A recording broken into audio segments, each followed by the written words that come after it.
الحمد لله رب العالمين وبه نستعين على أمور الدنيا والدين صلى الله على سيدنا محمد وآله وصحبه أجمعين يا أيها الذين آمنوا اتقوا الله ولتنظر نفس ما قدمت لغد واتقوا الله إن الله خبير بما تعملون. إخوتي في العقيدة الله سبحانه وتعالى أيام الله naftayda iyo idinka waxaan idin dardaarmaya walaalayaal ilaahi subxaana wa tacaala cabsidiisa isaga inaan ka cabsano cabsidiisu qalbiga inuu ku dareemo tasawwadu fa inna khayra zaadi taqwa sahal la qaato adduunyadan inta la saaran yahay waxa ugu muhiimsan oo ugu wanaagsan ilaahay cabsidiisa jalla jalaaluhu. walaalayaal saan maqlayseen khudbadeena maanta oo si kooban waxaynu ugu taabanaynaa cadaaladda saddex dhinacay badan tahay laakiinse saddex qodob ayaan ka soo qaadanaynaa. qodobka koowaad waxa weeye ama cunsurul awwal qaybta koowaad muhiimadda ay cadaaladdu leedahay in cadaalad la sameeyo oo dulmiga iyo jawrfalka uu ka fogaado qofka. walaalayaal cadaaladda diinteennu aad bay u weynaysay waana wax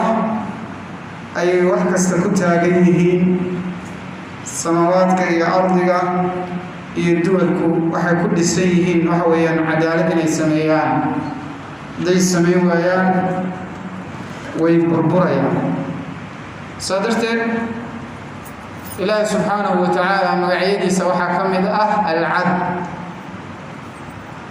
taasna waxay tusaysaa oo tilmaamaysaa oo ifinaysaa cadaaladdu heerka ay gaarsiisan tahay oo ilaahay agtiisa ka joogto iyo macnaha ay ku leedahay. sidoo kale oo waxyaabaha ilaahi subxaanahu wa tacaala amarka cad uu ku bixiyey cadaalad in la falo aayaad fara badan nebigu uu amray salawaatu rabbi wasalaamuhu calayh. taasna waxay tusaysaa amar maadaama uu ku yimi oo la waajibiyey oo wax furan ama la iska dayn karo ama la samayn karo aysan ahayna ay tahay wax in la sameeyo ay waajib tahay. haddii laga tagana uu ka ratimayo dembi aada u culus. ilaahi subxaana wa tacaala qur-aanka wuxuu leeyahay ina allaha ya'murukum an tu'addu al-amaanaat ilaa ahliha. ilaahay wuxuu ina amrayaa wuxuu ina farayaa amaanaadka inaad u gudataan cidda ehelka oo ah oo mudan. waidaa xakamtum bayna annaasi an taxkumuu bilcadl. markaad dadka xukumaysaana inaad wax ku xukuntaan oo ku garsoortaan oo ku garnaqdaan cadaalad si cadaalad ay ku jirto. marka ilaahay wuxuu farayaa aayad kale in allaha ya'muru bilcadl walixsaani wa iitaa'i dil qurba. ilaahay wuxuu ina amrayaa cadaalad. aayadda waxyaaba lagu gebagabeeyey waxyaabuu ilaahay reebay. dhanka kalena walbaqd waxaa laga digay dulmiga ka soo horjeeda cadaaladii ayaa laga digay. sabab waxay tusayaan muhiimadda iyo meesha islaamku uu geeyey cadaalad in la sifalo oo qof kasta uu sameeyo ama madax ha ahaa ama shacab iyo majaha ah. xadiiska nabiga laga wariyey sala allahu calayhi wasalam waxaa ka mid ah xadiiska cubaada binu saamit wuxuu leeyahay baayacnaa rasuula sal slam rasuulka beecana la galay. marka waxyaabuu beecada kula galay waxaa ka mid ahaa wacalaa an naquula bilcadl inaan ku qowlno oo dhahno oo ku taagnaano cadaaladda. ayna kuna meel kastoo aan ahaano laa nakhaafu fi llaahi lawmata laa'im mid wax eedeeya ama wax canaantiisii eedayntiin aanan ka cabsan ee ilaahay cadaaladiisa mar kasta aan u taagnaano. saasuu nebi sal ly slam nugula mubaayacooda. kaa waa qodob waxa weeye qodobkaas cadaaladdu islaamku meeshuu geeyey iyo suu u weyneeyey iyo muhiimadda iyo mansilada ay islaamka ku leedahay xaggaasaa ka arkaysa. qodobka labaad walaalayaal waxa weeye cadaaladda waxaan soo qaadanaynaa suurka ay yeelanayso iyo noocyada la dhihi karo mar naftaada inaad cadaalad samaysid noocyadeeda خلقي عدالة أخلاق نقطة نفتنا عدالة أخلاق نقطة ونفتنا عدالة اللي هو النبي صلى الله عليه وسلم سوت المامي وحي إلى هذيك إلهي حق كل إلهي دوش على إلهي حق كل عبادة وكسار نفتنا حق بيقول أهل كانوا حق بيقول marka cadaaladda naftaada aad kula dhaqmaysid waxa weeye waxyaabihii iyo xuquuqdii ku saartay inay isu dheelitiran yihiin ee dhinaca aysan u miisaanka keliya usan noqonin taas weeyaan suwarka marka cadaaladda intaan ka hadlay hadda waxa weeye khalqiga in cadaalad lagula dhaqmee suwar bay leedahay waa qodobkeena labaad suwarka iyo qaababka ay ku timaado waxaa ka mid ah العدل في القول أراه هذا هذا الكلام إن عدالة وياهي أو عدالة dadku ay ku hadlaaneen oo markuu qofku wax ka hadlayo ama wax sheegayo ama cid ka sheekaynayo inuu san cidda ku jawr falin oo ku cadaalad darro falin oo ku masabidan oo ku been abuurin ee waxa cadaaladda Ilaahay uga cabsado ay waxa afkiisa ka soo baxaya oo lagu xisaabtamaya sadarteed Ilaahay wuxuu leeyahay وإذا قلتم فاعدلوا marka wax dhahaysaan cadaalad sameey wax dooda iska maagin cadaalad ha ka tag marka wax ku hadlaysid cadaalad ha ka tag wax doontid ka hada qadiyada kaalisa qadiyada doonta ha ahaato cadaalad ha ka tag iska ilaali saas Ilaahay subhanahu wa ta'ala faray waxa kamid ah suwarka oo ku imanayo ikhwaani al-adl fi al-qada' wa fi al-hudud marka wax la xukumayo حقوقينيسا قرصورياشي iyo mataqaana dadkii qadaaga hay'adkii mataqaana ay xukumayay قرصورياشي inay cadaalad sameeyaan naam oo si sax ah oo Ilaahay ku og yahay oo Ilaahay dartiisa iyo systemkii saxda ah ay u raacaan ee aysan dhinac u leexan aysan dhinac u eelan aysan dhinac mataqaana dana gaar ah sidoo kale dadkii inay u siman yihiin cadaaladii inay dadkii u simantahay waxa laga wariyay Aisha radhiyallahu anha hadis saxiixa Quraysh waxa murugeliyay gabar reer Makhzuum reer magaca ka dhalatay arrinkeedii gabar waxa day ahayd markaas waxay yiraahdeen ya rasuulka Allah kala hadlay sallallahu alayhi wasallam gabadhan gacanta lama jari kare reer magaca ka dhalatay ya rasuulka kala hadlaya ay yiraahdeen markaas waxay dhaheen ya nabiga ku dhiiran kara sallallahu alayhi wasallam illa Usama ibn Zayd baydahan hibbu rasuulullah sallallahu alayhi wasallam aatu jecel nabigu uu Usama nabigu wuxuu jawaabay sallallahu alayhi wasallam atashfa'u fi hadd min hududillah waxa ka ergeynaysa had xuduud Ilaahay kamida miya Usama ka ergeynaysa oo shafaaca ka galaysa oo fiirsan markaas nabigu wuxuu raaciyay sidaasay intuu maalinta ma istaagay oo dadkii la hadlay wuxuu yiri inma ahlaka alladina qablakum waxay ku halaagsameen oo waxyaabahay ku halaagsameen kamid dadyoogii ka horeeyay annahum wuxuu yiri annahum kanu idha sarq fihim ash-sharif qof sharaf iyo magac leh haduu waxado oo dambi galo dambi kala ma wafinayo magac qabiil bileeyahay magac dawladeed ku sita mansab uu ku fadhiyaa fawq waaye lama taabanay jireen mid shariif oo dadka bulshada dhexdeeda magac kale haduu waxado way ka tagi jireen nabiga sallallahu alayhi wasallam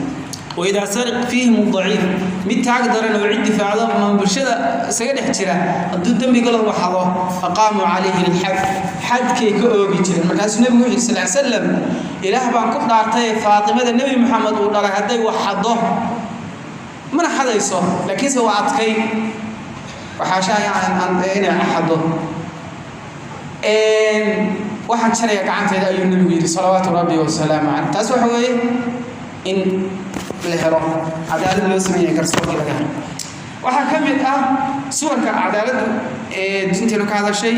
al-adl fi sulh in cadaalad lagu sameeyo markii wax la islaaxinayo oo dad sulhi iyo mataqaana waan la dhexdhigayo oo mataqaana iyadoo xukun aan lagu ridayn si islaaxa lagu xalinayo dadka islaaxa ku xalinaya وإن إصلاحintaasi ay noqoto midaan dulmi ku salaysnay oo cidna loogu joogo falay ee si cadaalad ah oo qanacsanaan dhinacyada fadarteed Ilaahay wuxuu ku soo gabagabeeyay markuu ka hadlay faaslihu baynahuma ayad markuu ka hadlay muuminiinta hal heshiisiyo فإن فات